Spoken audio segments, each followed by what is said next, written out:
What's good? What's good? What's good, fans? I want to thank you guys for joining another fantastic episode of the Voice of the Fans podcast. You got, I'm down here in SoCal. Let me take this off, Cleveland. I don't want to hurt nobody's eyes with this green and yellow. How you doing, big dog? Doing fantastic, Cam. And you can keep that on. It's up to you, man. You repping 206, so we appreciate it. Well, thank you guys for tuning in. Like I say, thank you for tuning into the Voice of the Fans podcast. This is week 138, Cleveland. We got a lot to talk about this week, man. There's a lot going down. We got Urban Meyer waffling on his boy Tim Tebow. We got the NFL schedule release. We got the NBA season winding down. Some guys are trying to maneuver their way in and around the playing tournament. I wonder who that could be. Oh man, we got the Tokyo Olympics. We got some topics to Cleveland. We got to talk about the Tokyo Olympics, man. And a little off script. Did you get the link I sent you? I sent you the link today. Obviously, I sent you the script, but I sent you another link. Did you get a chance to look at that? I did. Okay, we're going to talk about that too. The link is regarding college players in the state of Georgia, and there's 11 other states. So we're gonna take a look at that, man. It's really peculiar how they're trying to move down there in the South. But as I say, we got a lot of things we're gonna talk about today. This is the Voice of the Fans podcast, Cleveland. Get comfortable and let's do this, fans. Also, cheers to y'all. This week, each and every week, as we do, Mr. Cleveland. Before we can get started with our numbers, want to give a shout out to all our fans that's listening. However you're listening, we appreciate you guys tuning in. Be sure to hit that subscribe button, rate and review the show. If you will, let us know how you think we're doing. All feedback is good feedback, so we appreciate you guys giving the feedback that you can. Want to give a shout out to our guys from H&B Media doing their thing over there. H&B Media TV, make sure you check them out for a lot of exclusive content. They got Baron Davis podcast they're working on. They got WNBA podcast that they're working on. They got a lot of basketball content, NBA content, and abroad. So make sure you guys check them out for the exclusive basketball content. The guys from H&B Media TV, they're on YouTube. Make sure you check them guys out and tell them I sent you. Cleveland, today, May 12th, 2021, week 138. We're going to talk about that number 12. When you think of the number 12, who wore that number best or who comes to your mind first? I'll give you a couple guys that come to my mind first. Is that point guard out of Spokane, Washington. Played a lot of years for the Utah Jazz. You know, for a long time, I'd argue he was the best point guard in the game. A long time, I'd argue that. Number 12, John Stockton. Who comes in your mind when you think of the number 12, Chief? You know, because I am up here in the 206, Cam, and I am a devout Seahawk fan. Obviously, the 12 being retired for the fans. The fans, the 12s come to mind first.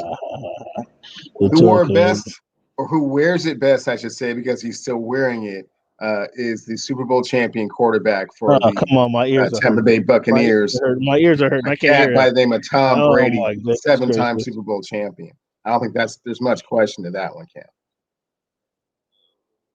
Who was his coach? Yeah. Who was coach during most of those Super Bowls? Just answer that question for me. Who was the head coach? Charlie Weiss did some offensive coordinating. Josh McDaniels No, I said head coach. Offensive coordinating. Head coach. Bruce Arians did a great job. They meshed very well together this year. How you doing? Yeah. For his most recent Super Bowl. I see how you're avoiding the question. I said most of those Super Bowls. I was very specific when I said who was the head coach during most of those Super Bowl runs. And that most of those head coach was Bill Belichick. Yeah. Okay. There you go. So credit number 12. Credit Bill Belichick for all those Super Bowls. Just do that, and we'll just keep it nice and simple for you. When you think of the number 38, this is a little tougher list to go by, but when you think of number 38, who comes to your mind first? Nobody really comes to mind readily, Cam. 38 is kind of a weird number, but kind of the more research that I did with regards to it, I think Kurt Schilling Being Kirk a Cousins? three-time World Series champion, I think he probably wore it the best. And I suppose you don't know anything about George Rogers, right? You don't know anything about that guy. Oh no, I do know a little bit about him. He was a great running back at the University of Georgia and had about a 4-year career in the NFL. He was a good Yeah. dude. So back to that number 12. I was I was at the Kingdom. See how that's how long ago this was.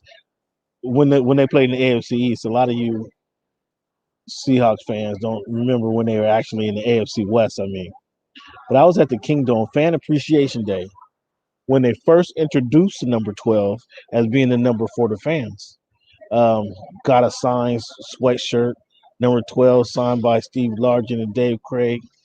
Was actually on the court, on the Sonics court, as they had appreciation day. We had to be there at 10 because the doors open at 10. So we were there like 9:30, and the doors open. They just so go first one to your seats. You just go get your seat. So they just opened the gates, and it was probably 500 of us rushing to get to that first row. And of course, your boy, made it to first there to the front row. And then they start calling fans up. It was pretty cool. I got the chance to go down there on the King at the Kingdom Fan Appreciation. I think it was like 84, 85 then. But yeah, the number 12 was big time. And then they announced that's when they announced that number 12 would be the number for the fans. So kudos to you, Hawks fans back in the day. Pretty much. Cleveland, we talking about the fan base and things that's going on in football and fan appreciation time. What's going on there in Jacksonville? They trying early for some fan appreciation love, ain't they? They bring the hometown kid, hometown hero back to town. We talked a little bit about it last week. This week apparently it was more concrete, but then I hear your boy Urban Meyer waffling like I didn't look at him. I wasn't at the workouts. Everybody just telling me how good he looked. Now, come on, Urban. We're gonna get to this question a little bit later, but fans, don't put this in your head. Urban smokescreen. He's saying, what did that say about Urban if he's not going to evaluate the talent that's joining the team? That's first and foremost. But what do you think about this partnership and the relationship with Tim Tebow and Urban Meyer? Are they taking jobs away from? Is this taking jobs away from players that have earned this spot in the rotation? I'm not gonna get in the Kaepernick thing. I think the Kaepernick. It's easy to talk about that, but it's kind of a washed out situation where Kaepernick can't play the game. He can't play the game today. I wouldn't expect much production from him today. Number one, and then number two, I mean, he is trying to go to tight end and not quarterback. What's your thoughts on this situation here? Well, I think you should be a little bit concerned that Urban Meyer seems to be over his head a little bit. He tends to make decisions where he thinks there's not going to be any backlash to it because he is the authoritarian there, and that's just not the way the NFL works. So we saw it with him trying to hire the strengths coach that was fired for abuse earlier. Good Um, call. he quickly had to backtrack on that one. He thought he was just bringing his boy in, giving him a chance to kind of see if he can make an NFL roster, and he'd give him every opportunity to flourish. And you're my guy. I've always supported you. You've always been a good person. So he thought he was just gonna do his boy a solid, but that's just not again how the NFL works, and people take offense to that. I mean, he was able to usurp the line by quite a bit. So. Yeah, there are definitely some other players that could have had an opportunity to get that spot that may not get that spot now because it's, pretty much handpicked and reserved for Tebow unless something unfortunate happens or he just can't play the position. I think it just goes to show that Urban Meyer is not ready for all of the backlash that he's going to face with some of the decisions that he makes. And this is not Ohio State. This is not Utah. This is not the University of Florida. Where he is the end all be all. I mean, this is the NFL, and he has to be a little bit more accountable. So I believe, and let me get to this. Let me get to this, fans. I believe Cleveland has a moratorium on the amount of catches that Tebow is going to make this season. And I want to know: do you even think he's going to make the squad to get on the list? I think what you say, 12 catches. Oh, Do I think you? he will definitely make the squad. Yeah. There's no way he gets cut. If he can actually catch and play the position, no, there's no way he gets cut. Hmm. So you see him finishing out the season. That's without saying. If Urban Meyer has anything to say about it, yes. And I know that he's facing a little bit of backlash, so he's, backtracking a little bit. But no, I think that Tim Tebow is going to be on the squad, barring injury, or he just simply is, bitten off a little bit more than he can chew and can't play the position. But I think that he feels comfortable in what it is that he's attempting to do. And I think Urban Meyer is going to give him every opportunity to succeed. So here I got to hear fans. Cleveland says Tebow's with the Jags all season, and he will have 23 catches this season, minimum 23 catches this season. Those are Cleveland's words right there. So he can't shy away from some of this stuff he'd be talking. But because I got it on note, I got the notes, big guy. The over under is 23. Yeah. Over under 23, and that's 2 catches a game. A little less than 2 catches a game. I might lean to. I'm not sure he's gonna make the squad. To be honest with you, I'm not sure he's gonna make the squad. I'm not ready to say definitively whether he will or won't here in May 12th. But I'm not sure. Right as of this moment, I'm not sure he's gonna make the full time. What is it going to be? The 65-man roster. Talk to me about this Aaron Rodgers saga. What would you do? Um, what do we do here now? Aaron Rodgers. Still, we haven't heard from Aaron Rodgers. Kind of like, unlike Russell Wilson, Aaron Rodgers is not coming to this mic anytime soon. And we haven't watched the Jeopardy shows to see whether he says he's going to stay in Southern California or Northern California, or he's heading back to Wisconsin. We don't know what he's doing right there. For whatever reasons, he's keeping it close to his vest. What do you think about the Aaron Rodgers situation? And obviously, you have a quarterback who hasn't missed a game in 9 seasons, so you don't know what the pain is like. Looking for a quarterback, searching for a quarterback. Let me say you don't know what it is. You haven't Not in the been there. past 9 seasons, Cam. You haven't been there in a while. So when I ask you, would you make a move for the quarterback? You're going to come from a position of not quite. You don't understand what a lot of NFL fans might be thinking. Um, so how do you see the saga ending? It's hard to say, Cam. I don't see it ending with Aaron Rodgers playing in Green Bay. Um, I don't know what the scenario would be with regards to him going somewhere else, but I think that he's burned too many bridges there, and there's too many hurt feelings, and it's definitely time for him to move on. And he's made his point very clear that he no longer wants to be there, and something has to be done about that. You can't just let the NFL MVP just sit around, but at the same time, how can you possibly get market value for the NFL MVP at 38, 39 years old? So, everyone's in a tough predicament here, but do I see him playing for the Green Bay Packers next year? Not really. I would have to say no. So there's a couple teams that's been rumored to have some interest in him. Not sure if you can figure out what these teams are, but there's a team in Denver, Colorado, that they don't have anybody better than him. There's nobody really in the pipeline who has enough promise that you would ignore the opportunity to play or bring in a guy like Aaron Rodgers. All of his self-centeredness involved, or whatever the case may be. If you're the Denver Broncos, John Elway, now you finally see a quarterback that has proven it, and now you're not speculating how good this guy can be. Do you make a move for Aaron Rodgers? I wouldn't, just because I'm not sure how much Aaron Rodgers has left in the tank.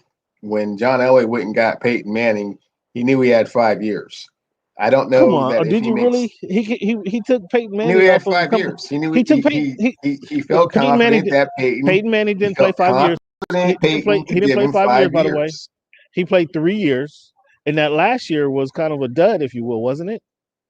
So really, you got 2 years out of Peyton Manning. Am I You got the correct? 5 years and you got the MVP. So what I'm saying here is that I don't think that Aaron Rodgers can give him 5 years, and I think he would have to give up at least 3 first-round picks. Why do Don't you know have if to it's give up? worth it. No, I don't know if you're giving up three. If you need to give up 3 first-round picks for an aging quarterback, as you described, why wouldn't you have more confidence in Aaron Rodgers, who coming off an MVP season, versus Peyton Manning, who came off a neck surgery? I definitely would, but what I was saying is that Peyton Manning was going to give them the 5 years, and I don't think Aaron Rodgers has 5 years. Did Peyton give him 5 years? I don't know that Peyton gave him 5 years. Did he give him five? The They last went one, to like the you said, it was a little sketchy, but it was he was there. um.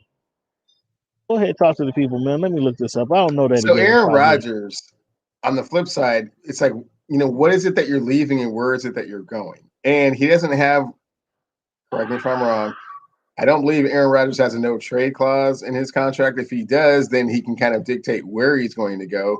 If he doesn't, he just has to go to whoever has the most assets. And who knows if that's going to be a favorable situation for him, adverse to what he's already playing with. I mean, he's playing with Aaron Jones, he's playing with Devontae Adams, he's playing with a great offensive line.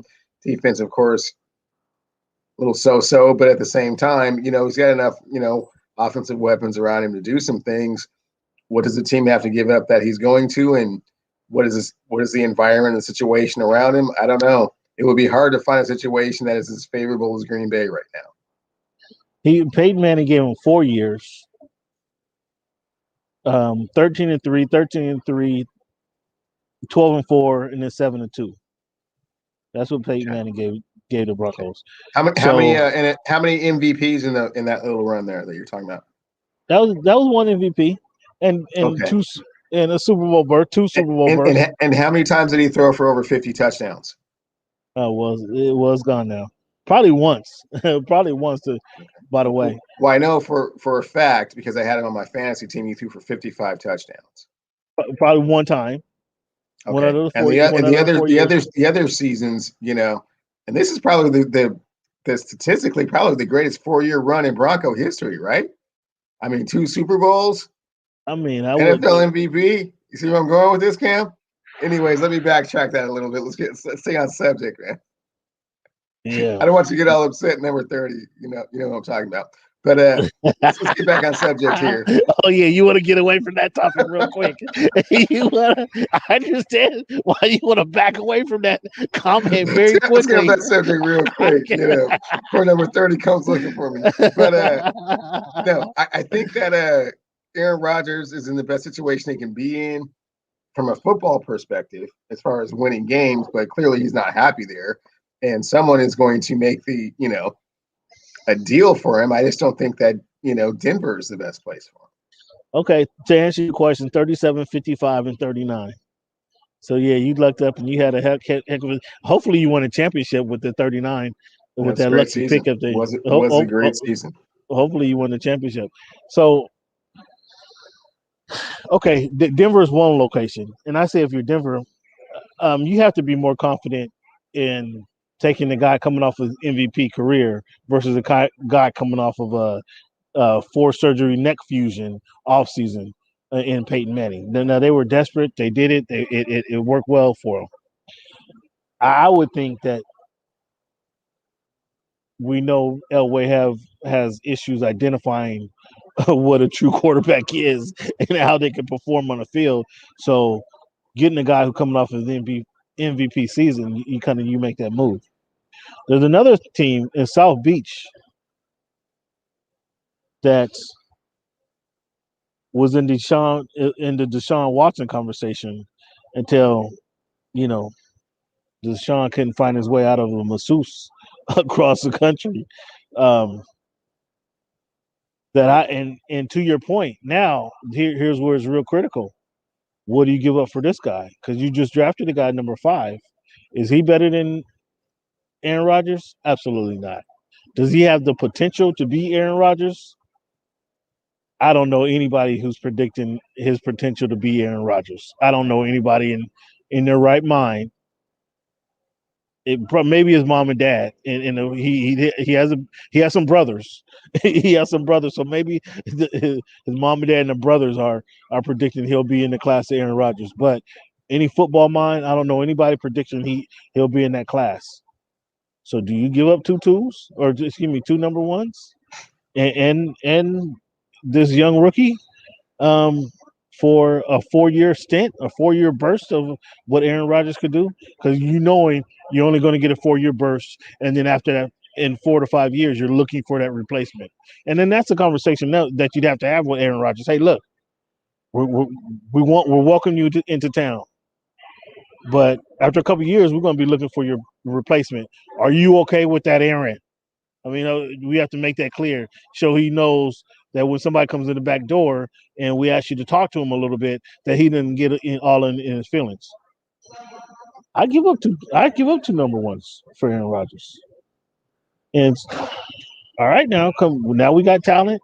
We don't have a running back, Aaron, but that means you play without a running back before, so come in here. Are you want to come do your thing in the heat and humidity of South Beach, or are you really trying to get to San Francisco or Oakland and play so you're closer to home and closer to the new fiance and what? That's a conversation we'd have to have. But I would give up 2 number 1s for 2023. I give up 2, considering we have two 2 number 1 draft picks in the next 3 rounds, I believe. I comfortably give up 2 number 1s. What's your thoughts on that, Cleveland?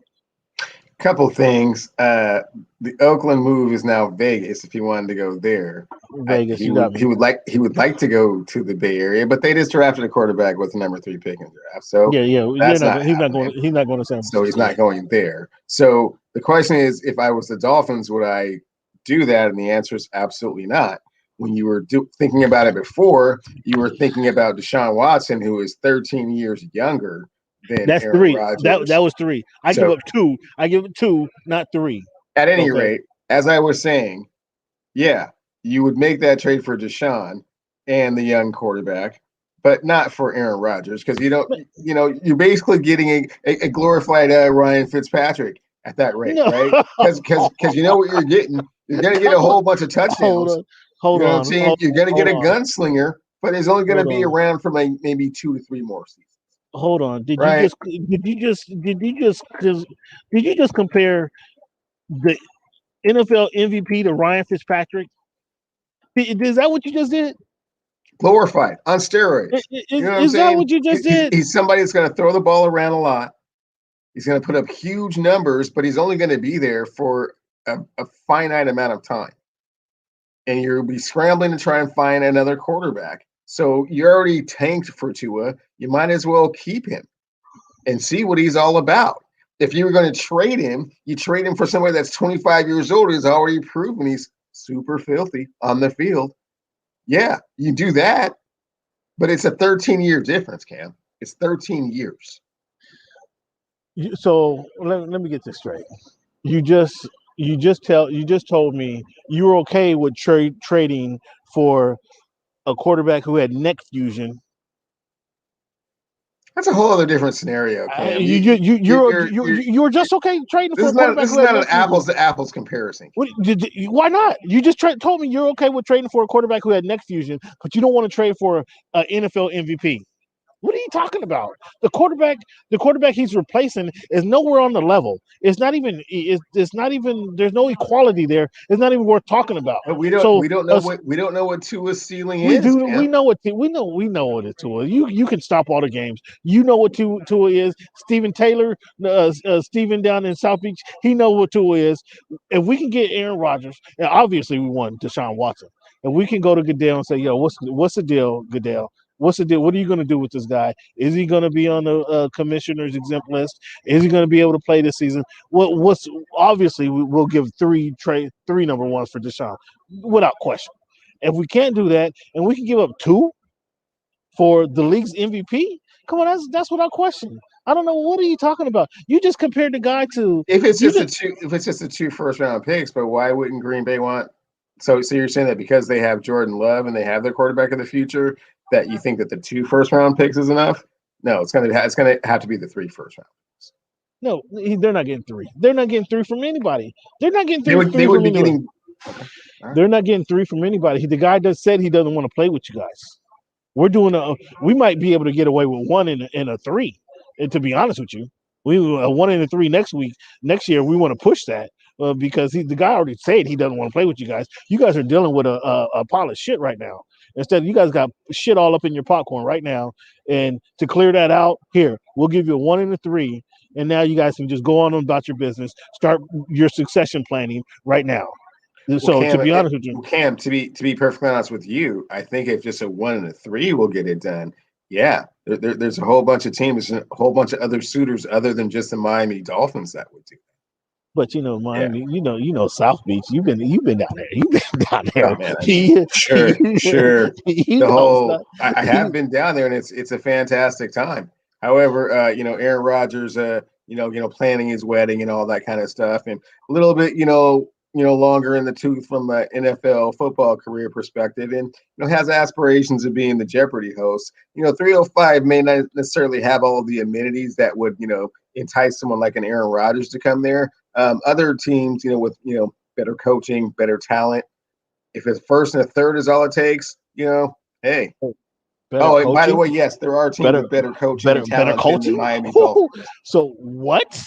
Now you finally are coming to agreement off the topic here in May 2021. Now you're finally questioning the coaching of Flores and the crew. Interesting. I'm gonna just fans hold that right now. Let's just put a pin in that conversation right there, and we're gonna move on. Cleveland, you stepped in it. You stepped in. You stepped in it right there, and you did right there. We gonna put a pin in that one and come back to that topic. Another kind of off-season conversation. What should the Browns do with Odell Beckham? Well, why don't the Seahawks and Snyder go get Odell? They need a wide receiver. They can use a third wide receiver. Why don't the Seahawks just go get Odell? No, That, Odell stays in Cleveland, and hopefully he can resurrect his career there. He has no trade value, so no one really wants him. He hasn't really had a productive season in quite some time. So, yeah, we'll seems just see like what a, the we'll just see seems what like the a good Cleveland time. Browns can do with him. Seems like a great time to go get him. If he has no trade value, Not really. you can get him for a We 2, don't need it. We 3. just drafted a receiver. Thanks for asking. We're gonna see how he plays himself out. And Who? Odell Beckham is coming off of anterior cruciate ligament surgery, so we don't really actually know what he has left in the tank. So we have to see what training camp looks like before we can even assess what we would give up for him. You say Cleveland should keep him? I think Cleveland doesn't need Cleveland him. should keep him. Nobody wants him right now. I think Who wants Cleveland. him? I'm There's no shopping. trade value whatsoever. I'm shopping. I'm trying to get a number 2, number 3, No, maybe a no 2, number twos, maybe no threes. maybe No, 2, maybe a coming 2 off and of a 3. ACL surgery. No, I mean, he has a lot of you don't know what he is. he still has a lot of Cam, hype. Cam, A lot of hype. you don't know There, what he is. no, but you can sell the hype. You can No, these are football people. These are football Giants people. tape, sending that tape against the Cowboys. The That the, the, the one-handed catches and whatnot. Yeah, send them that no, tape, yeah, man. yeah. You said send them his Those are route those running are for. those are time stamps, Cam. They know when that happened. Yeah, I'm just saying, if I'm yeah. Cleveland, they don't need him. He played what 4 games with them last season. Baker Mayfield, his And you season can always use a player excelled like with them. Odell Beckham Jr. if it doesn't cost you anything. That's what I'm saying. Seattle should go for him. No, we're set at receiver. Well, Thanks for asking. you guys got the slowest receiver in the Olympics in the Olympics sprint contest last week. You got the slowest receiver. You got Pocket Rocket Tyler Lockett, who I mean, if you don't pay him, you guys just We already signed him. paid him. We You tightened him up. We took care of him. Thanks for asking, Cam. So I mean, you could use a number 3. No, Because we're okay. We don't need know him. you don't do well with We don't need him. drafting. You don't do well But with I hear he these. likes that really warm weather in those Latina women. So maybe the 305. I don't know. Put him No, next to Waddle. Ooh, and Tua. Ooh, just I think mean, about it, Cam. Look at you. no, Having visions of grandeur over there, aren't you? hey, Waddle And is all going to it'll be. take is a fourth round pick. I'm Go not ahead so and get sure. it. Go ahead and get it. I'm not so sure how happy Waddle is to be reunited with Tua. I'm not really so sure how happy he is, because did you see his face on draft day? I Real mean, serious.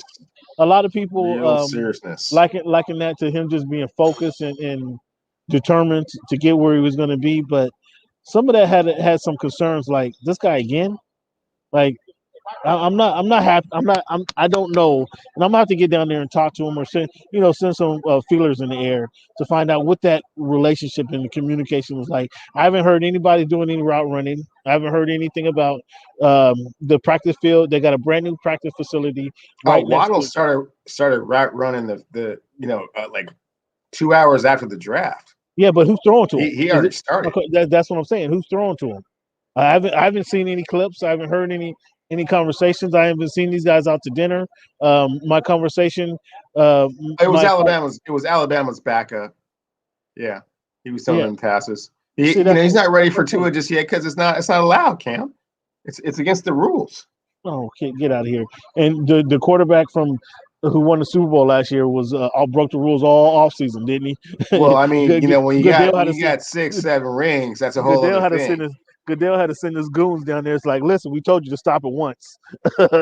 You guys are still carrying on. They just went. They moved from one beach to the next beach to do some route running and stuff. So we know how you can get away from these rules. But I haven't heard any of that going on. I haven't seen any video clips. I haven't heard of everything's good. I haven't seen them any clips of them at Prime 112, just kind of sitting there chopping it up. I haven't seen any of Well, this. I don't know what Tua is doing, but trust me, Jalen Waddle, that's all he's been doing. Yeah, he's ready to step out like that dude.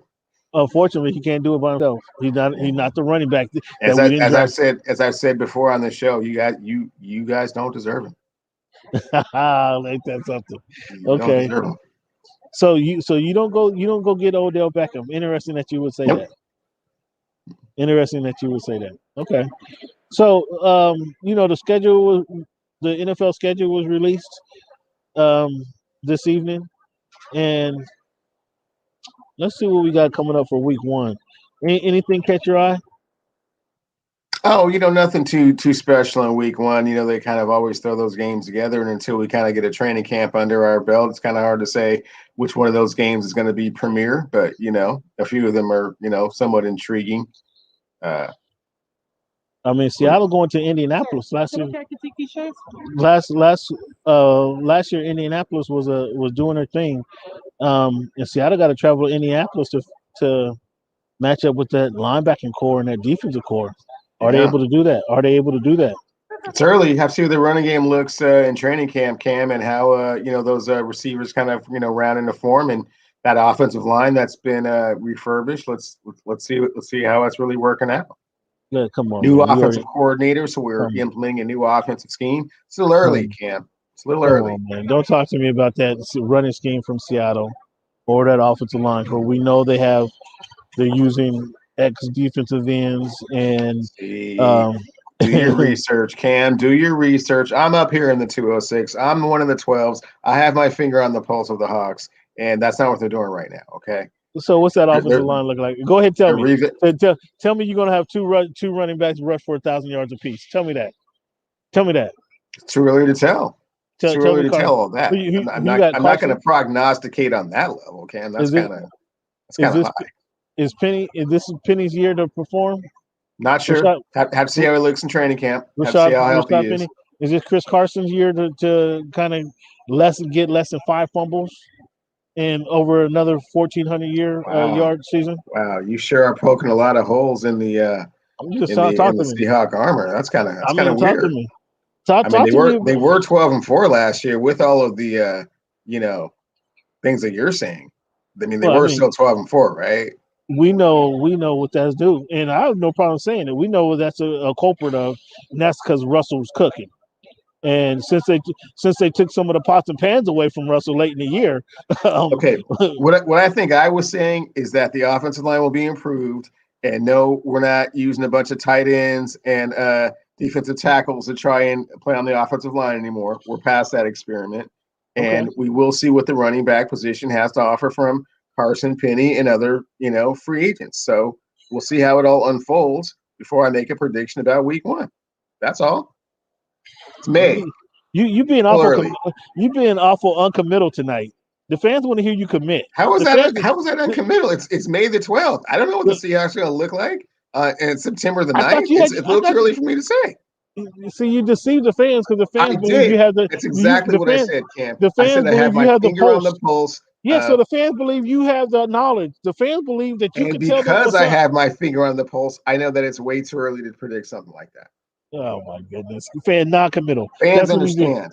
That's what Fans you mean. understand me. Let the fans know where they can find you, man, with the non-committal comments that At you're making. Clevie Wonder on Twitter and Cleavon Steele on Instagram. Non-committal. Hit them Fans up, fans. understand me. The 12, Fans, let them know the that true 12s understand me. true Why would I be 12. making prognostications on May the 12th? It's way too early for all that. You can find me what's good in sport on Instagram. Or excuse me, what's good in sport on Twitter. Voice of fans on Instagram. And always you can hit the show up. Excuse me, leave your comments. However you listen to the show, whether you're watching the show on YouTube, whether you're watching the show, listening to the show on Spotify, tuned in, Apple Podcasts, Google Podcasts, iHeartRadio. Make sure you rate, review, hit the subscribe button, and leave your comments. All feedback is good feedback. Let us know what you think. Let Cleveland know how non-committal he's being right now. Let Cleveland know that they probably should go after Odell Beckham. Let Cleveland know that it's not too much to give up two number ones for Aaron Rodgers at this point. He was willing to give up three number one draft picks for a quarterback who had four surgeries and neck fusion, but he don't want to give up number ones for a quarterback coming off of MVP season. Let Cleveland know how much sense that does not make. Okay, where you think he has a finger on the pulse, maybe he just has the pulse of the Northwest and not the entire league. So we're talking about the entire league and what's going on. Let Cleveland know where he's at, okay, fans? That's what I'm asking you guys to do today. So, Cleveland, the NFL's going back to London. The Jets and the Falcons. The NFL's kind of cold, man. They send them the Jets and the Falcons. That's kind of cold. And then they turn around and send them the Dolphins and the Jaguars. Like, that's kind of funny because neither one of those aren't primetime games here in the States, but it's American football over there. And I can tell you from going over there watching the Raiders and the Seahawks actually a couple years ago, the fans over there, they just had everything USA sports. There was Bulls jerseys, there were Sonics jerseys, there was Laker jerseys. They had some Seahawks jerseys. Clearly they had some Jaguar or some Raiders jerseys, but there was also Minnesota jerseys. There was Green Bay jerseys. There was a lot. It was just American sports. A festival is what it was. It wasn't Raiders. It wasn't Seahawks. Although there was a lot of Raider fans there was a lot of Seahawks fans there. It was just a collage, a group of. If you rooted for an American sports team, you wore their jersey to the game that day. I thought that was kind of funny, but at the same time, they gave it up for the Seahawks. They gave it up for American football. It was kind of cool to see in Germany. We were at how am I having a brain fart at the stadium? Wembley Stadium. Wembley Stadium, awesome stadium where they see, I think 90,000 fans were in the building that day. It was absolutely bananas. We went early enough so we avoided a lot of traffic.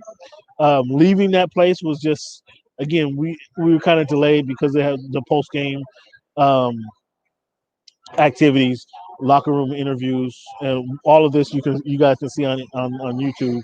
Locker room interviews with the Seattle Seahawks, locker room interviews with some of the Oakland Raiders. At that time, they were still in Oakland. John Gruden was a part of that. So that delayed. We were there a little bit after, so we didn't hit the mad rush. But even coming out of the stadium an hour and a half after the game, I mean, it was still a party going on in Wembley Stadium, and a lot of pints. There were a lot of pints they were being had and down in that part of London. So it was kind of cool. But what do you think about the games that the NFL chose to send over to across the seas? Well, Jacksonville is like you know, their team really. Jacksonville's committed to quite a few games over there, and there was even talk of potentially the Jaguars moving over there and being the first European franchise and all that. So That can't work. continuing to send the Jaguars over there is a great idea. Pretty close to England. Considering where the rest of the NFL teams are demographically located. So yeah, that makes sense. That first game you mentioned, that sounded kind of gross. The Jets and the Falcons, like, oh wow, ooh, Yeah. okay. Not sure you're really getting a real slice of what American, NFL football really is with those two teams. But you know, uh, you know, the heir apparent in Lawrence is with the Jaguars, and the Dolphins. Who knows? They might be almost kind of a little bit over 500, maybe, thinking about the playoffs a little bit by that point in the season. So, Um, coming as you mentioned, it's something that was coming to mind. All these teams are East Coast teams. They're 6.5 hours away from London. That's a 6.5 hour flight. That flight from South Florida to Seattle is a five and a half hour flight. That flight from New York to Seattle, just as um, in comparison, that flight from New York to Seattle is 5.5 hours, 5:15, 5.5 hours. So they're adding an hour onto the flight. You got a point there. Um, I don't. It would not work a team Jacksonville residing over there. I mean, you'd have to every team that went over there to play, they'd have to get a bye the next week because that's just too much travel. And I guess they can technically schedule that and make that work. However, um, I don't think that works with the schedule. What are your thoughts on that? But just looking at it, all these are East Coast teams, and they are having a 6.5 hour flight, and they'll probably get a bye. If we looked at the schedule, they'll probably get a bye after that game. yeah, I think it would be tough, to navigate schedule wise, but I don't think anything that couldn't be overcome. I think they're, like you're saying, either giving the teams that have to travel that extra distance, and I believe that's what they do anyways, is give the teams that go over there a bye week, and immediately following that game. I think it's doable, and certainly if they were in a division that was closer to the East Coast, that had teams that were, within that 5 to 6 hour range that you're referring to, I think it's doable. So look at this: the Dolphins who travel to play the Jaguars in London on the 17th, they don't get the bye, but they on the 10th they travel to Tampa Bay, which is what's probably an hour flight, and then the next week Atlanta travels to Miami, which is an hour and a half flight. So they keep them close to home. That's just with the Dolphin schedule. Um, we looked at the Dolphin schedule and who else is going to Jets. Let's see what the Jets go. We looked at the Dolphins and so the Jets are playing the Falcons on the 10th, and they do. Okay, this is a little unfair. The the Jets do have a bye after that game. They play on the 10th. They play the Falcons on the 10th, and then they have a bye because they don't play until the 24th. They play the Patriots. Another short trip if they play the Patriots, which is they have a home game on the 3rd.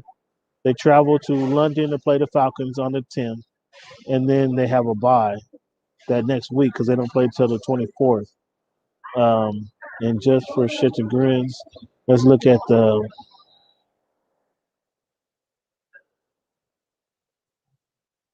Jaguar schedule.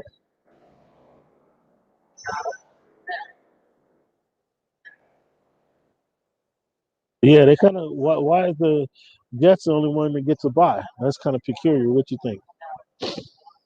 It's hard with 32 teams and make everything work out perfectly, and then you add a 17th game. I'm not surprised that there are some holes here and there, but for the most part, they try and keep it fair, I think. So, so here you go.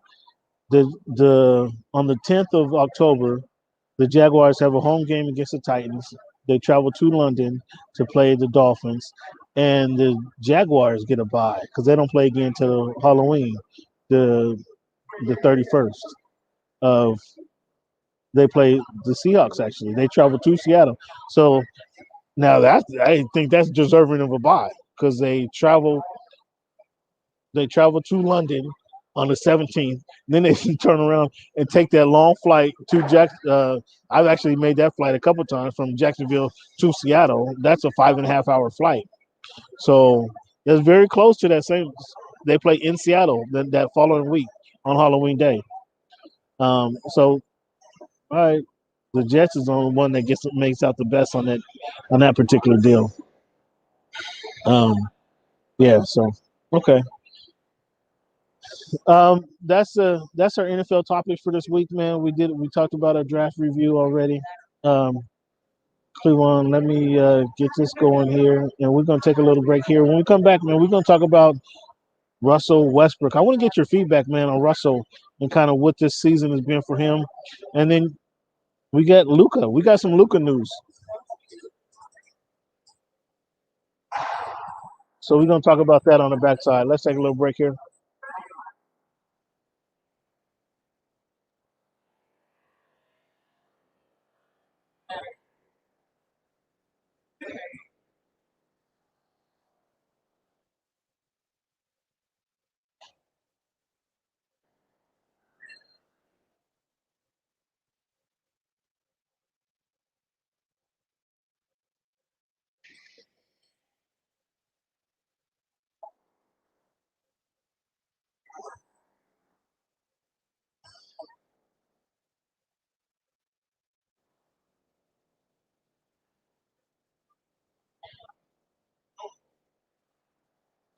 All right, Cleveland. Welcome back, fans, to the Voice of the Fans podcast. Here we are. We do this each and every Wednesday night, broadcasting live from Southern California. Got my man Cleveland up in the great state of Washington. What's the weather like this week, big guy? Not too bad, Cam. Mid 60s, low 70s. Yeah, we got an overcast down here that is just spectacular, keeping us right at that 70. Today it was a 71 high. Couple clouds in the sky. Well, the clouds in the sky is keeping the temperature down, so I love it. It's been spectacular the last couple of weeks, but it's going to be hot enough soon enough down here. So we're enjoying this kind of overcast, if you will, for the time being. Cleveland, been a topic of a lot of conversations over the last week or so as Russell Westbrook has been on a triple double barrage this season. The last 4 years, actually, right? Averaging a triple double. Um, First, let me let it be known right here, fans. You guys see what that is? Seattle Supersonics fan from day one. Remember the championship, so it's kind of painful that he was drafted by the Sonics, but never got to wear the Sonics uniform in game action. So that part is kind of painful for me. But considering I left Seattle in 1991, I continue to root for the OKC Thunder right up until the point where they traded him for Chris Paul. I jumped off the bandwagon at that point. And I remained a Russell Westbrook fan, but I just couldn't be a fan of the OKC Thunder once they traded him. Um, it just didn't make no sense for me anymore. But Russell Westbrook, and I'm saying this to say I'm a big fan of Russell Westbrook. Watch every game, most every game, I should say, of his career, specifically at OKC. His venture to Houston, I was hopeful that it could work. Obviously, they had some irreconcilable differences that didn't allow things to flourish in Houston, him and Harden. And Cleveland, you remember when they signed him, when the Washington Wizards signed him. Not that I'm a fan of the head coach Scott Brooks at all, but when the Washington Wizards signed him, I said they're going to the playoffs. I wasn't thinking playing tournament, but I was expecting that seventh or eighth seed of the East Coast team. I expected playoff. You remember that, right? I do. So I'm saying all this to say that I've been a fan of Russell Westbrook. The triple doubles, I think, are very impressive. A lot of people over the years has wanted to kind of poo-poo the triple double and what it means to actual winning and what it means to actual his performance and production on the court. How can you poo-poo a triple double? Because that means you having your hands in a facet of every part of the basketball game, especially from a point guard position. You're rebounding, you're assisting, you're getting other people involved, you're getting points, and he's not getting. It's not the early Jason Kidd triple double. It's not 12 points, 11 assists, and 10 rebounds. He's pulling down 20 points, 24 rebounds, 20 assists. He's doing these big time. What do you say? The supersized triple doubles. What's your thoughts on Russell Westbrook? And then I got a question for you. My thoughts are that Russell Westbrook is probably the most athletic point guard that's ever played basketball. His, accomplishments, his accolades, his statistics are phenomenal. I mean, he averaged a triple double for an entire season. He's been a league MVP. He has the most triple doubles in the history of the National Basketball Association. So, definitely a lot can be said for his athleticism and his ability. Now, you made it clear. You started off. He's the most athletic point guard in the game. In the history of the NBA. I mean, that kind of takes a shot at him in a sense, Cleveland. Like, how so? You're saying you're the most athletic. You're not. You didn't say he's the best. You didn't say he's a winner. You didn't say he's the most cerebral point guard in NBA history. You went straight to athletic, like all he has is athletics to rely on. Like he doesn't have any of those other tangibles. I didn't say that, Cam. You're putting words in my mouth. No, what I said is he's the most. That's how I understood it. Yeah. That's how I understood it. Now I'm asking you to clarify. Is that? I mean, it sounds like you kind of taking some shots at him. Do I have this wrong? Anyone that can average a triple double, Cam. Well, we understand the stats. We rebounds, the stats. We understand. We understand the stats. We get it. You went right to athleticism, right. And you didn't give him credit for being a winner. You didn't give him credit for being cerebral. You didn't give him credit for being getting his teammates involved. You didn't give him credit for being a good teammate. Is that to say? Well, Cam, when you go straight to athletic, as far as winning is concerned, yeah, he's been to a Final Four in college. Okay. He's been to an NBA Finals in the Okay. pros. He's been to the Western Conference Finals. He's won an NBA MVP. So that in and of itself makes him a winner. I'm not going to say he's not a winner. Okay. So this might be a little projection on my part. Huge fan of Russell Westbrook. A lot of people, Scotty Brooks, we talked about this a couple of weeks ago. Scotty Brooks put him at number two NBA point guard in NBA history. You didn't agree with that, if I remember correctly. Well, I mean, Scotty Brooks is in that same, mindset that our fellow friends over at Hoops and Brews are. They said that a long time ago that with one championship, if he were to win one, he would be the second best point guard of all time. And I believe if I can, recant my argument to that is that for me, it starts with Magic, Oscar, Isaiah as the top point guards of all time. Stockton. So for me, I don't think that Russell Westbrook could ever be higher than 5, but that's just me. Okay.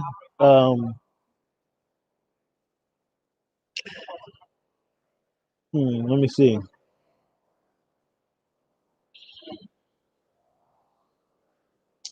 So I love Russell Westbrook.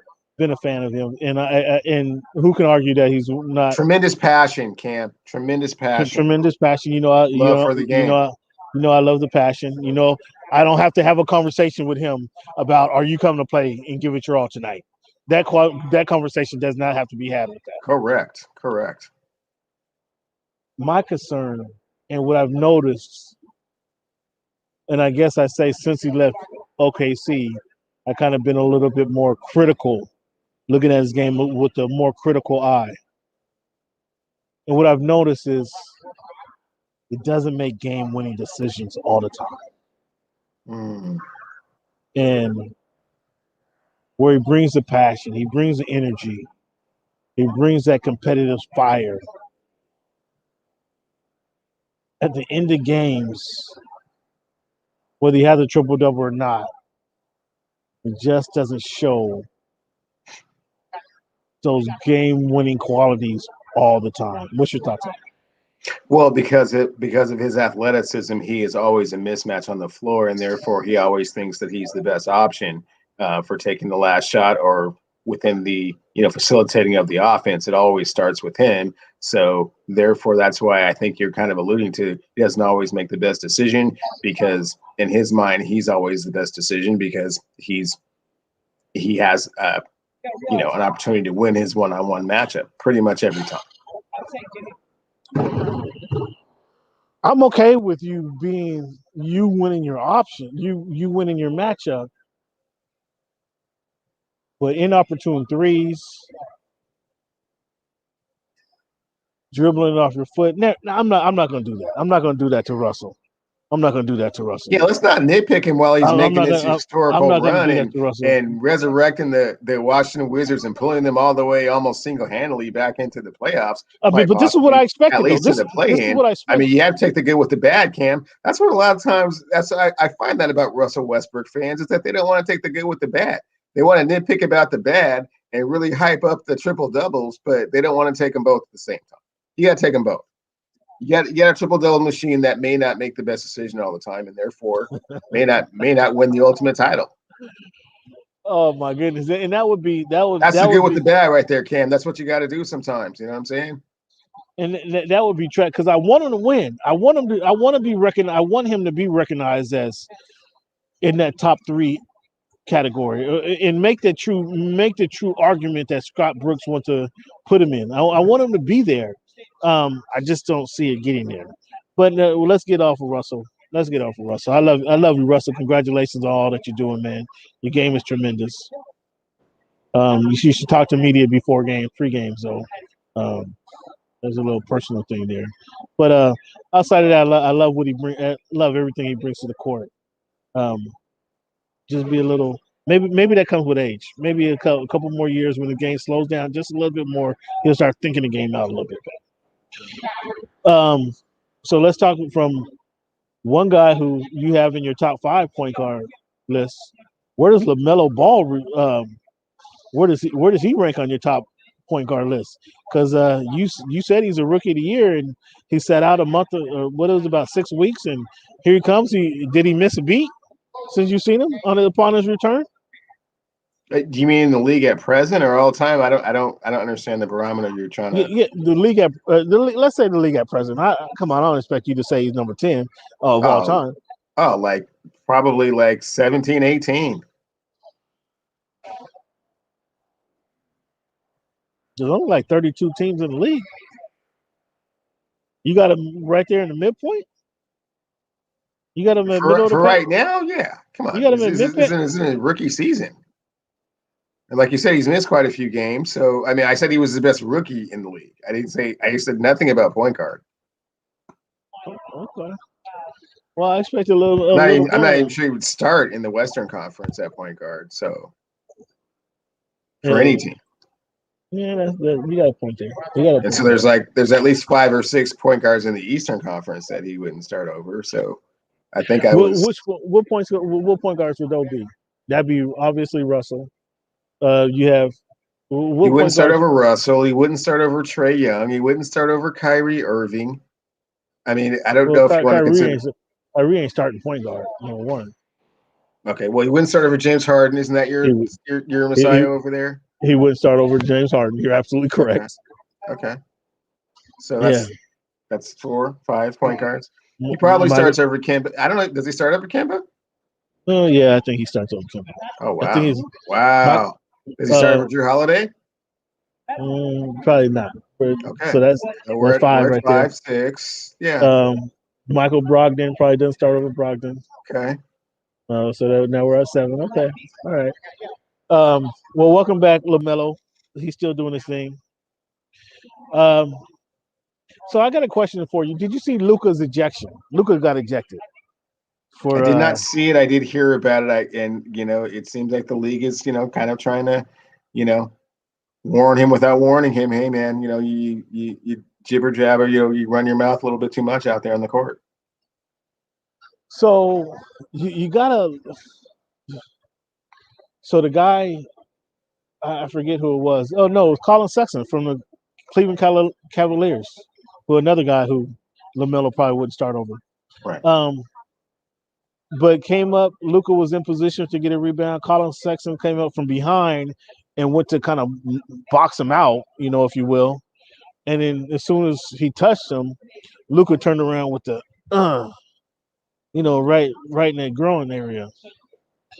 And they ejected him because it was a flagrant 2 hostile act. Now my question, Cleveland, Luka he's right on there with 15 technicals, right? He got 15 technicals. Next technical, he has to sit out the game because you get 16 technicals. You have to sit down. You get suspended, right? When you get the flagrant 2, I think that should be equal a technical foul, and then he should have to sit down in suspension. Now I'm a Luka fan. Um, I'm not trying to set Luka down, but just for whomever, if you get the flagrant 2, the hostile acts, it seems like it should be one should be a technical foul because it takes 2 technical fouls for you to get ejected, right? If you get 2 technical fouls in the game, you get ejected. So if you get ejected, that should equal at least 1 technical foul. Would you agree? I would definitely agree with that. And so he gets ejected, but no technical foul. I was like, I just don't know. I think the NBA is missing. Playing around with the rules a little bit on the periphery there. Yeah, Yeah, I think that definitely deserved at least 1. yeah. You should get. It takes two technicals for you to get ejected. So if you get ejected on 1 play, you're saying he actually committed 2 technicals. You get the foul, technical foul, and then the hostile act gets you 2, and then now you're out. One of those should be a technical, I would think. So I think they need to do some looking at the rules there. So now Cleveland, here we are a week away, and you guys your Lakers has been kind of playing around, and your boy LeBron caught the Kawhi flu a couple weeks ago. Last week it was. Then they turn around and let AD, and they relied on Taylor Horton Tucker to pull him out against the Knicks. Now I don't know even what the score is now. What's the score? You got the game on over there? What's the No Lakers need. doing? No need. No need to have the game on right now. Is it a blowout? Is it a waxing? I don't even Oh, know what this is. I don't know. I mean, whatever happens, Cam. The Western Conference is what it is. The stars align how they will, and let the chips fall where they may, and Listen to you. and that's just how the universe unfolds, Cam, in the Western Conference. So it's 89 to 88. So this logic is what you guys are doing right here. However it happens, we don't even have to play AD. We don't have to play LeBron. However it happens, we'll deal with whatever comes our way. That's Correct, what your attitude is? Yes. Oh, you guys are a bunch of who? That's a bunch of hoo-ha. That's a bunch of hoo-ha. You guys are trying to. Are you trying to avoid the Clippers? Is that what's going on here? No, absolutely not. Again, the Western Conference. You're taking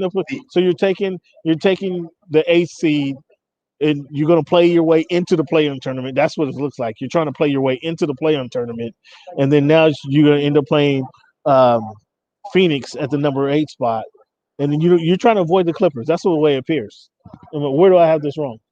Well, I think Utah is the number 1, so the 8th seed would play them. At present, the Los Angeles Lakers are number 7 seed. So if they win their first round, if they were in the play-in, and we don't know that they're in the play-in right now. Right now, it's still kind of unforeseen. Well, The the play-in universe is 7 hasn't through unfolded yet. the play-in is 7 through 10. Okay, yeah. So again, the universe hasn't unfolded as it should just yet. We'll see how the chips fall. But if it's Los Angeles and Phoenix, then so be it. So that's what you're hoping for, because you got beat up. You let AD go off for 40, and you kind of blew them out the other night. The inexperienced team. That's what you're hoping for, right? I mean, the game without LeBron and Schroeder. I mean, I don't remember. I mean, I think they did kind of squeak by him, but at the same time, Lakers are trying to win every game, and if they do so, and some of those other teams in front of them that have the tiebreaker over them should happen to not play as well, then so be it, Cam. The future is unforeseen. We don't know what's going to happen. So the Western Conference will be what it will be. Fans, you guys gotta hit this dude up, man. And he's coming with all this hoo-ha. This is hysterical. I can't understand where this sense of calm is coming from. It seems like you guys are very comfortable in just avoiding the Los Angeles Clippers. That's what it appears to me. You guys are just, that's how it appears to me. And you're trying to give me Nobody's all avoiding anyone, Cameron. The Western Really? Conference is very difficult, and this whole new format of the play-in is, I mean, it's been, extremely exciting for the National Basketball Association. Every game's important. I mean, it's riveting. You're on the edge of your seat trying to figure out how these seedings are going to work out. But I can't predict it right now, and neither can you, Cam. Well, what I can predict is the Los Angeles shares Clippers are moving around, and they haven't stopped moving around yet. And the Los until all Angeles these Clippers are going teams to are be number done 3. playing all of their games, we don't know what's going to happen here. The Los Angeles Clippers are going to be number 3 going into the Western Conference. They're going to have a Really? week off. Are you sure it's not going to be the Nuggets? They're going to have a week Are you off. sure it's not going to be the getting ready Denver for the Nuggets? playoffs. Yeah, I'm pretty sure. You're pretty sure. Okay. Well, I'll talk to Ty Lue. Ty Lue said they're shooting for the number 3, so I have confidence in Ty Lue that they're going to get to number 3. Well, good luck to that. Yeah, Good luck I'm to that. confident. But if they don't, because it is the Western Conference, and the Western Conference has a mind of its own, they might be in that 4 or 5 game. We don't know just yet. Okay. Well, I mean, we taking on the all Clippers comers. lost to New York Knicks. They're taking on all comers. Didn't the Clippers lose to the New York Knicks? I mean, it was an early game. And so speaking of that, so anything can happen. It was an here early in the game. Western Conference. Well, they're not scheduling any playoff games at 12:30 in the morning or 12:30 in the afternoon. They're not scheduling any games. And I mean, did you hear the clip I sent you? I sure did. About they were kind of all out of sorts and just didn't have the rhythm and just were stuck in the mud. Yeah, well, hey man, out here in the Western Conference, I mean, that might get you a 4 seed instead of a 3 seed that you had before. So I mean, you might want to think about getting out of the mud and kind of coming together as a team and playing as a professional. Well, I asked about that. I asked specifically. I said, "Well, playing in the mud, you just played in the mud. What brings that on? Did you not get ready for this?" Oh no, and my guy Kawhi is like, "Yo, look, dude, this is NBA basketball. This is NBA. Some nights you're not just gonna have it every single night or every single day as an afternoon as it is. So." When you're stuck in the mud, you got to play around it. So Ty Lue, it was a funny thing. I don't know if you heard the one funny thing. Ty Lue, called me out. He said I jinxed him months ago for having this 12:30 game and them not performing well. You remember that? I do. So when I went to talk to him today, he's like, "Cam, don't say it. Don't mention it, Cam. Don't say it." So I didn't really say it. I had a different question in mind, but that's how when they called my name, he was like, "Yo, Cam, don't say it." But he knew exactly what I wanted to say. And so I turned around and said, okay, I'll sit on it. I'll ask Paul George a question. And Paul George says, I don't know, did you hear that? Did you hear that interview? Paul George says, yeah, man, it's these morning games. Yeah. It's these morning games, man. Sometimes we just, we have trouble getting ready for these morning games. I think my dog is. I think he's just too honest, man. Sometimes for his own good. Paul George is opposite of Eddie Haskell. Eddie Haskell knows when to tell a lie. He knows when. No, Miss Steele. We weren't at the bar all night long. He dropped me off at 9:30 last night. And then I think we went stopped at the library on the way, and then we left again because we wanted to go to the library and get some books that we can read while we're studying at home. We we, we weren't at the bar all night. Where Paul George says, no, we stayed at the bar till 2:30 in the morning, and we just got home late. That recruit time, I just don't have as much of it as I'm used to, and it's hard to get going. It's hard to get going. Paul, I mean, come on, Paul. You got. I just found that funny. Sometimes I think he's the opposite of Eddie Haskell, man. He just doesn't know when to tell, when to kind of bend the truth or just kind of. You don't have to be completely honest all the time, right? I appreciate the honesty, and that's why I make sure I tell him, hey, I appreciate your honesty here. But dude, sometimes there's some things you might not want to disclose. Would you agree with that? I And absolutely 100% agree with that do, do, because do you it's see, it's a negative connotation and it's a difficult look, right? The optics are what they are, man. And when you say what you're saying after a loss, which could quite possibly cost you that precious number 3 speed that you're looking for, yeah. I just thought that everyone doesn't need to know. Yeah. I thought that was hysterical, and I try to when he said that, man, I just try to keep it. I try to keep it together so I didn't laugh, in his face. But that's exactly what I was thinking. So we talked about we're going to review these. We reviewed some of these awards already. Um, we got a week left in the season, so we'll talk about the most prestigious awards kind of next week as the week is as we're preparing for the playing game that the Clippers won't be in the Clippers won't be in the playing game. So No, we they won't have won't. any Clippers talk next week. Just fans, just so you know. But who do you have as most improved player this season, Cleveland? Julius Randle, Easy without question. without question. Yeah, I'd agree with that as well. What about the Sixth Man of the Year this season? Sixth Man of the Year award. I can't say as I know of any really overly impressive 6th man of the year this year. Yeah.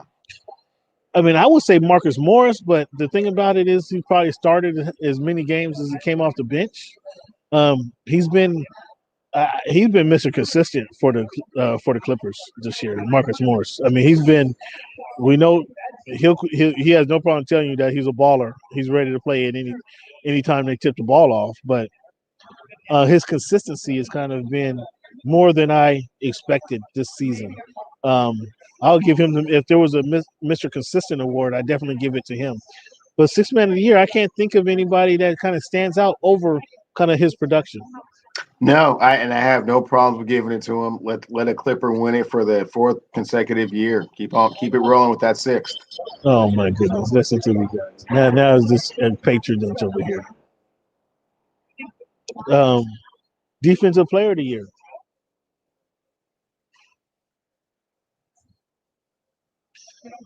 Any objections? You have anybody other than Rudy Gobert? Not really. I was trying to think of somebody that maybe he's doing some real serious lockdown, but no, I'm okay with Gobert.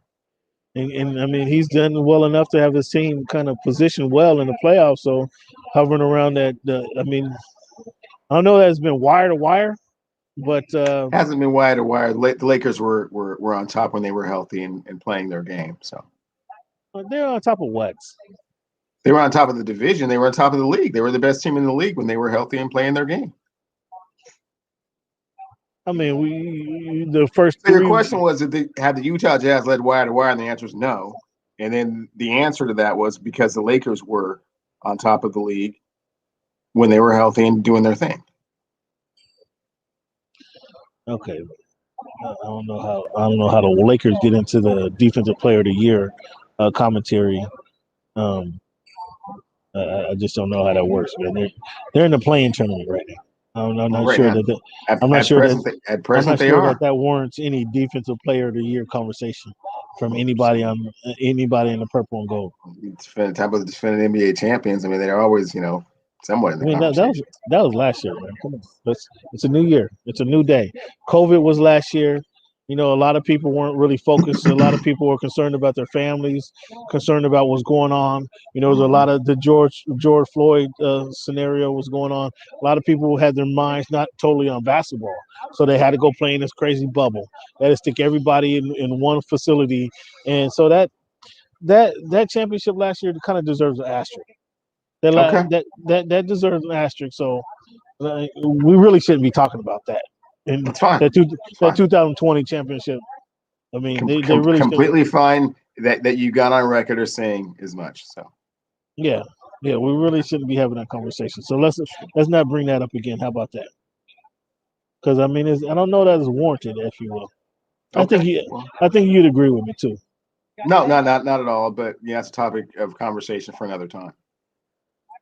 Oh, you don't agree, you don't agree with that? You got an objection? Asterisk. I think that's a little high. I think that's a little harsh. I mean, I think everybody had to do the same thing, didn't they? They Yeah, all but played in the same environment. I mean, it's not like the Lakers played in the bubble and everyone else was playing outside on the frozen tundra. I mean, what are you talking about? I mean, again, Everybody was doing the same thing. everybody's heart and mind wasn't into it, so they were able to catch some people off guard. Catch some people thinking about their families back home.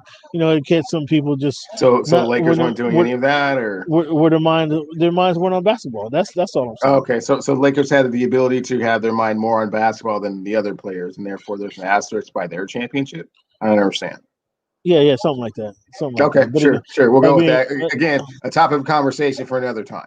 yeah, we'll have that conversation another time. Sure. Cleveland, let's take a break here. When we come back, man, we're gonna do our growing ever popular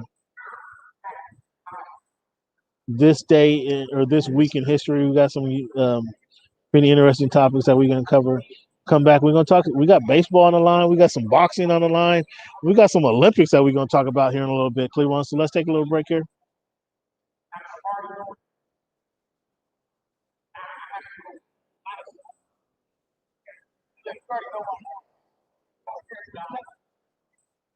So are these true breaks, Cam, or not true breaks? Well, you're live, That's what I thought. but on the podcast they would actually be cut. So I got the. You can't hear it now, but I got the music playing in the background, and I'm interested to hear it. So do I have 90 seconds or I don't have 90 seconds? Yeah, you got 90 seconds. Go ahead. All right. So I'll be right back.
All right. Oh, Wow. look at this! Look at this guy. Did you just go change it to your euphoria gear? Is that what you doing over here? No, I've had this on the whole time. Oh, okay. Um, all right, perfect timing. Perfect timing.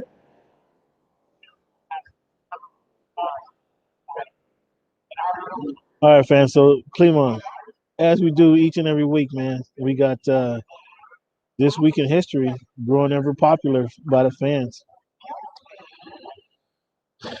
May 12th, 1871. Segregated streetcars were integrated in Louisville, Kentucky, following a sit-in staged by a black teenager. So the youth was once again kind of making changes in America. Um, we have 5/12/1888. Slavery was abolished in Brazil, 1888. 5/10/1944. Smith versus Allwright excludes um, excuse me, excluding blacks from primary voting is illegal. So that was established. Smith versus Allwright, excluding blacks from primary voting is deemed illegal in 1944. In 5/12/1970, Ernie Banks, historic Chicago Cub player, hit his 500th home run, 1970. 5/12/1982, the United States Football League was formed. You remember the USFL? Loved it. Loved Was it. formed in 1982. In 5/12/1985, the New York Knicks won the first NBA lottery. You remember that? The first NBA draft lottery, 1985. When The cold envelope, the frozen envelope. which made it so that Patrick Ewing, the prodigal son, could return and save basketball in New York. It's the exact same thing that should have been done by Adam Silver 35 years later with a cat named Zion Williamson. 35 years later, should happen again? Should have happened again. Come on, you can't give him. Cold Okay, envelope. where would Julius Randle be had Zion Williamson went to Who New York? cares? Zion would be in New York. That was it, huh? That was Okay, it. okay. That was your chance. Well, I don't think Silver. Well, maybe Silver at that time was sent to the freezer to go get the cold envelope before the draft, huh? Quite possible. I mean, he was in the know when the Patrick thing went down, and he should have been in the know this time. I mean, come on, man. You just can't let a talent like that go to the New Orleans Pelicans. You already saw what happened when Anthony Davis went there. It just don't work. Oh, look at you! Oh, you heated about that one. It don't work. You know Zion should be in New York right now, man. The league you heated about them. The league would be a better place. Silver had his chance, and he did try to do the the noble thing, but it wasn't the right thing. Wow. Right.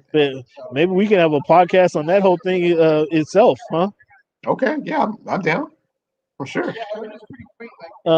So Cleveland, you talking about historic players that played in the game and in the sport, and things not working out for them.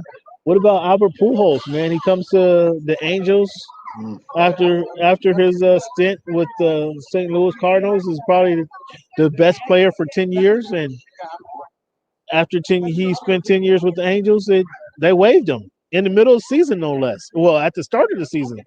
What do you think about the scenario with Albert Pujols?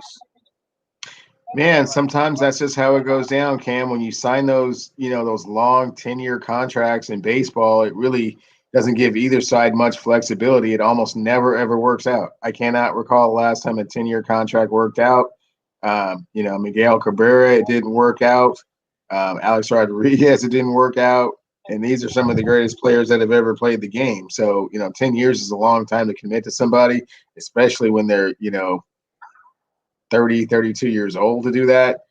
He was always, kind of chasing the ghost of Albert Pujols, the entire time he was with the Angels. Like, let's see that production that you put up in St. Louis that made you a baseball god. And just he did not bring that with him, and it's unfortunate. And he's such a great guy and such a ambassador for the game and such a gracious, good person that it was probably very difficult to do. They probably should have done it last year, maybe, or at least, try to, kind of work something out a little bit. But, just because of who he is, they probably took a longer route than they should have. And ultimately it just came down to, hey, man, you're just not that dude anymore. And, better to have that conversation sooner than later before it really starts to hurt us as a team. Well, what actually the word is what actually happened is they said they were going to play him.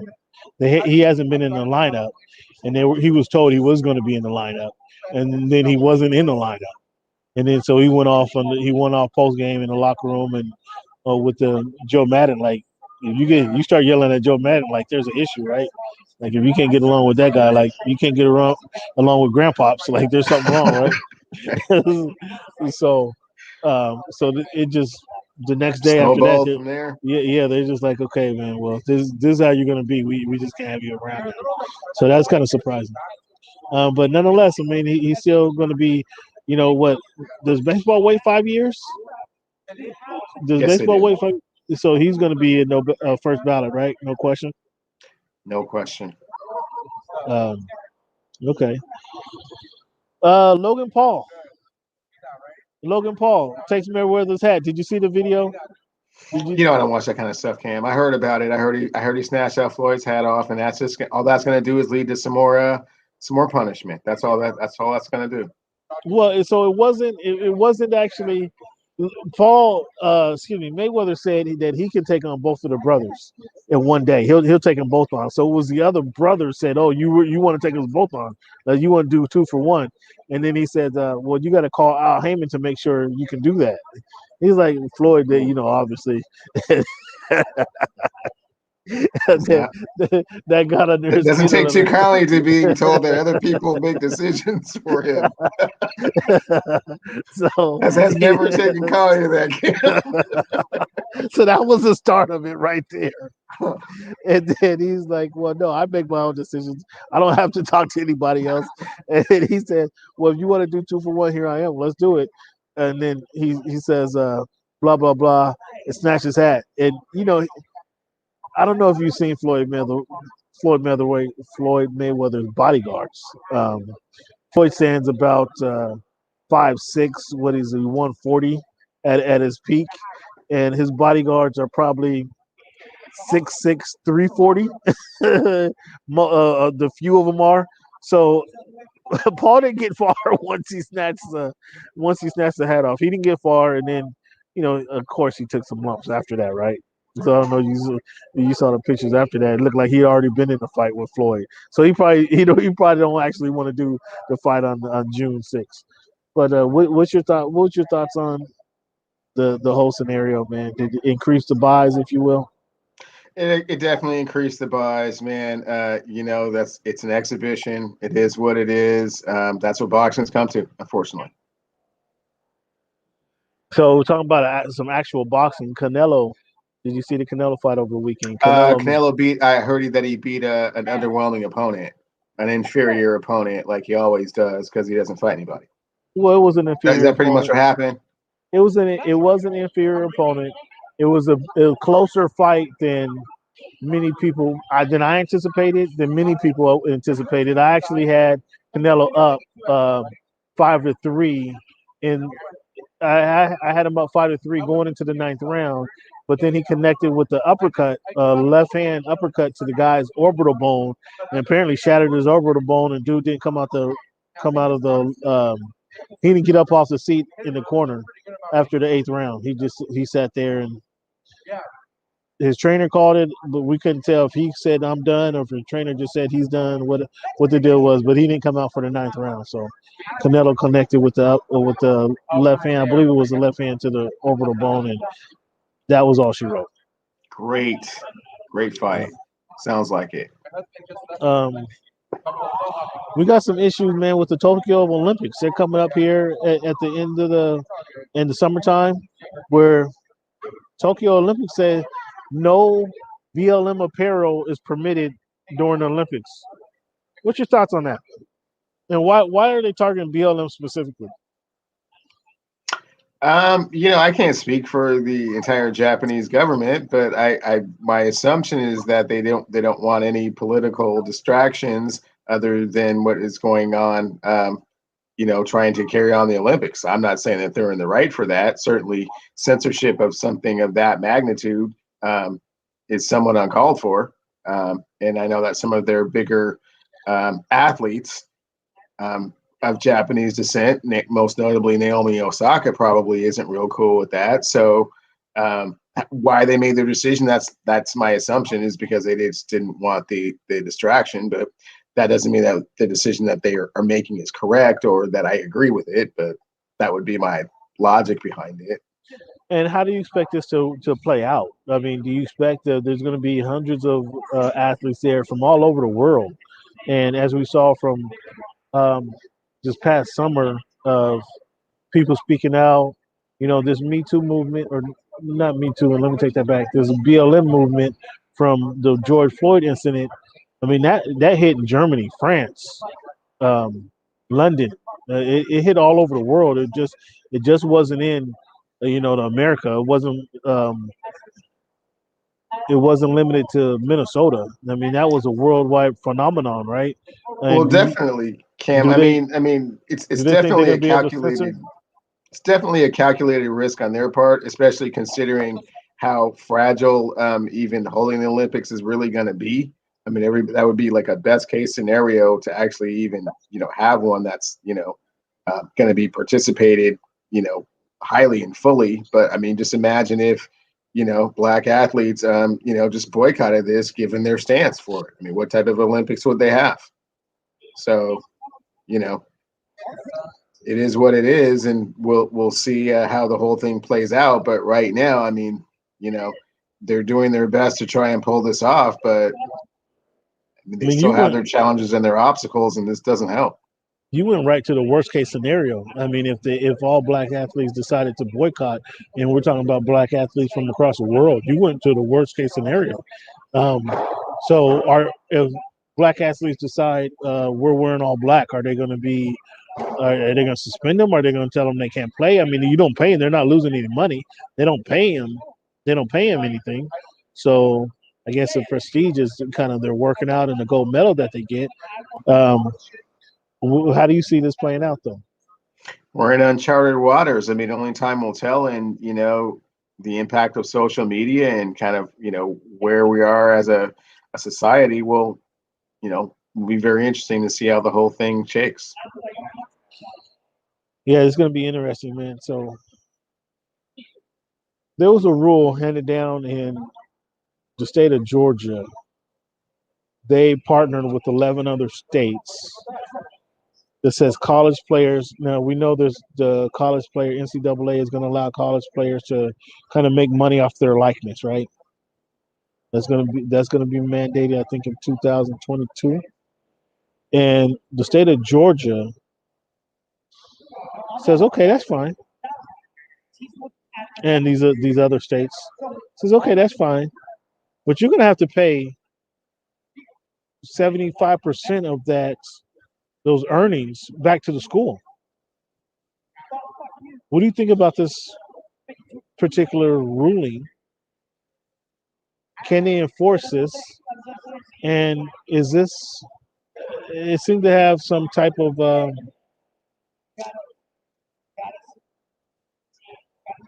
issue with earning potential. I mean, they're still impacting the players' earnings now. So now I can earn it, but now you're going to take half of the way. I mean, why would I go to now? Why would I go to the University of Georgia? Why would I go to Georgia Tech? Why would I go to any Georgia Southern instead of not going across the border to North Carolina or Florida or Alabama or what? Why would I go to the schools who aren't enforcing this type of law? Yeah, Cameron, like you said, it's not half your earnings, it's three-quarters of your earnings. And I'm sure the rest of the schools in the Southeastern Conference and ACC are applauding that rule from Georgia, because it just means that no athlete of any stature will want to go there, because first and foremost, if they had any type of earning potential with regards to the use of their likeness, they would want to get as much money for the use of their likeness as they can. And starting out with 75% of it going to the university, when they don't have to, can't see why anyone would make that decision. Yeah, I can't either. I can't understand how the school makes the decision. It seems like it would have some type of labor infringement. I mean that 75% of my check is going to paying taxes. That seems to be some kind of infringement, labor infringement. If I don't know the legal term for it, but it seems like that would be that. Do you agree? Absolutely. I mean, but again, they've been passing some weird stuff down there in Georgia ever since they lost those 2 seats. So they're definitely trying to reestablish control and order down there in the midst of chaos. So this is just one other way to let people know in the state of Georgia that hey, who's still really in control here. Yeah, that's a good point there. Cleveland, let's talk about Dak coming in ninth place in his trial, in his Olympic trial. Referring to DK Metcalf, we don't call him Dak up here. I apologize. DK Metcalf, yes, that guy. Let's Sure. talk about him coming in ninth place in his heat in the Olympic trials. What's your thoughts on that? And do everybody up there applaud him for even coming out and trying? Absolutely applaud him for his effort. And I mean, you never know where you stand against the world's fastest men until you actually get out there and try. And, the fact that, he ran a 10-4, I mean, that is what it is, man. I mean, it's not, world class fast, but I mean, I'm sure he's still one of the 2 or 3 fastest people in the NFL. And I'm pretty sure you don't want to cover him on a go route. So, you know, hey, he's not going to be on the Olympic team. That's unfortunate, but I mean, he's still going to put the fear of God in whatever corner is trying to cover him. So I think we'll be okay. I mean, to his credit, he is probably he had 80 pounds on the winner of the event. He's what 6'4", 240 pounds, and the guy who won the Specimen. race, the guy who actually won was more like 5'6", 160 pounds.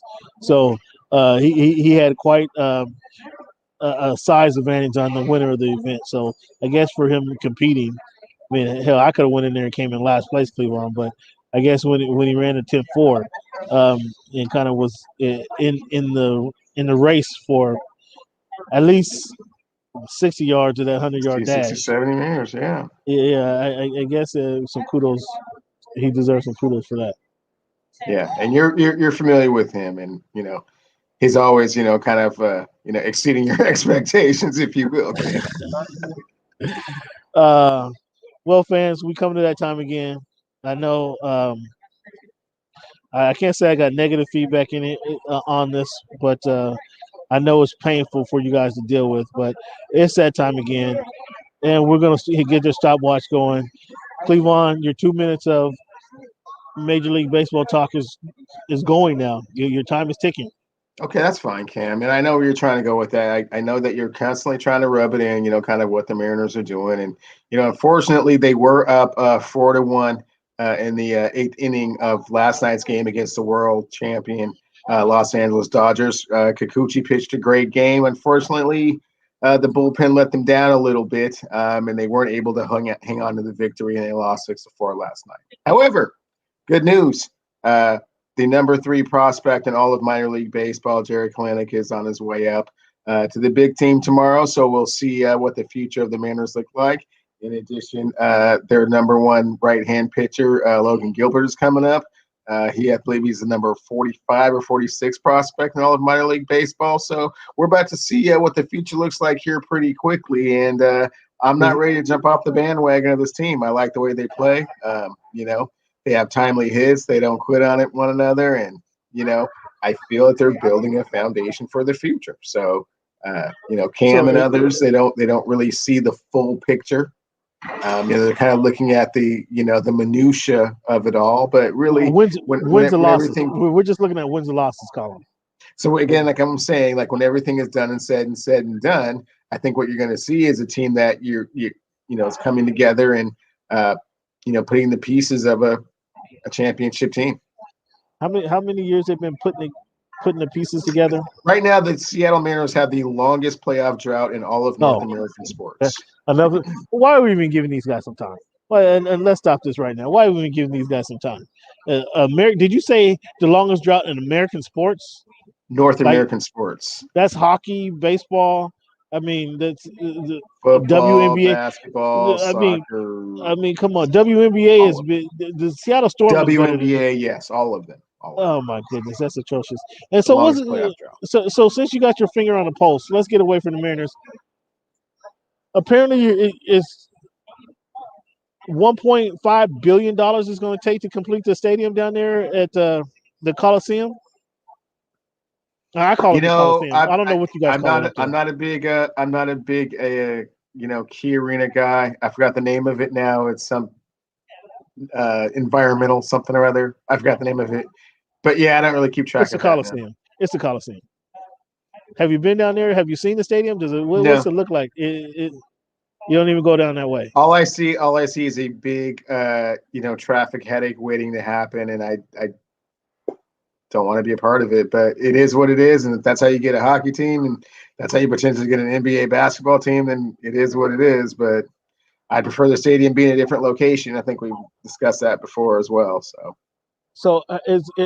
does the light rail go down that way any closer? I mean, I know you have the monorail that only goes a mile and a half, and it kind of confuses light people. rail does not go anywhere near that new arena. But the light rail goes down to Lake Union, doesn't it? Doesn't the light rail go to Lake Union? I mean, Light rail goes through a tunnel that goes through the Washington Convention Center and then goes underground and goes to the University of Washington. So there's no light right there by Daniels. There's no light rail down there. No, that is the South Lake Union Transit, which is a different light rail system, but it is not the major light rail system. So that doesn't connect to the light rail that goes all the way to the airport. It does not. So the closest one is over there by Denny's. Is near Denny, or is that the same? That would be the closest one to where the stadium is. That's like 2 miles away. It's actually, I believe it's actually the convention center, because after the convention center, it's underground. That's like 2 miles away. So, there's one that goes to the convention center. I mean, that's still. So I believe the convention center is still one of the light rail stops before it's underground, and the next stop is the University of Washington. Wait, hold on. I'm thinking the convention center is not Memorial Stadium. It's not Seattle, the old Seattle Center. That's not. It doesn't go there. Convention center is by Nike Town. It's in the middle of the core of downtown Seattle. That's 4 miles away. Yes, it's not close. Wow. So they need you on the project or city planning team, because they're not. Is there parking down there? Is there parking downtown? Since the last time it was arena, all of the surface parking spaces have been taken by condominiums, anywhere from 200 to 800 units. No, I think one of the things that said why the prices of the stadium went up is because they're building I don't know how the parking garage gets to $75 million, but somehow there's a $75 million parking garage going up somewhere around there. Won't be enough. Yeah, it won't be enough. But they're still parking at wasn't there a Seattle Center Arena Playhouse or something like that? Yeah, Cam, you're grasping at straws here, my friend. There's no parking. So did they replace the Seattle Arena? Was it the Playhouse that was right there on Denny? Whatever it was, I'm pretty sure it's not that anymore. I'm pretty sure it's a condo with lots of condo units in it, and there's no parking. They call that Uptown. What do you think of Uptown, man? What do you think of that terminology for it? They call it Uptown. I don't know how is that Uptown? I'm not sure. It's certainly not Uptown, but yeah. Whoever put this all together, it will be hilarious when it all plays itself out. Okay. Well, hopefully we can. Your boy Sean Hansen still has that property on the other side of Safeco, which 4 square blocks where he wanted to build a stadium. Yes. Hopefully we can talk to him and kind of get something down over there, because would love it. That's actually where the stadium needs to be. But your Mariners were the ones who put a fly in the ointment there, saying it would cause traffic for their games. Well, guys, hey, look, I can't speak to all the politics of Seattle stadiums, Cam. I mean, come on. No, that was your Mariners. That was your Mariners. That was your Mariners who came out and said that. Prior to Like ownership, I don't know what's going on right now, and I can't speak to all that. they need to be They, packed they up were and they moved were to probably Portland. foreshadowing this time when they were putting together a team like this that for the next 3 or 5 Oh, years are going to contend for World Series titles, quite possibly. quite possibly. I like how you slipped that quite possibly in there because you know I was about to put that on the sticky note, right? you know I was Hey, about it's to. it's real early. Like I said, they're just You bringing up know the number 3 prospect tomorrow. I mean, we have to see what he can do, and the pitcher, and they still have one of the top 50 prospects in Double A. He's inching his way along as well. They have the Rookie of the Year from last year, 2 Gold Glovers. I mean, we'll see.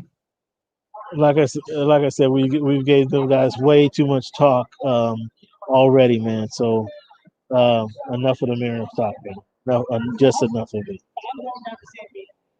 Um, Cleveland, want to leave the fans with this quote here.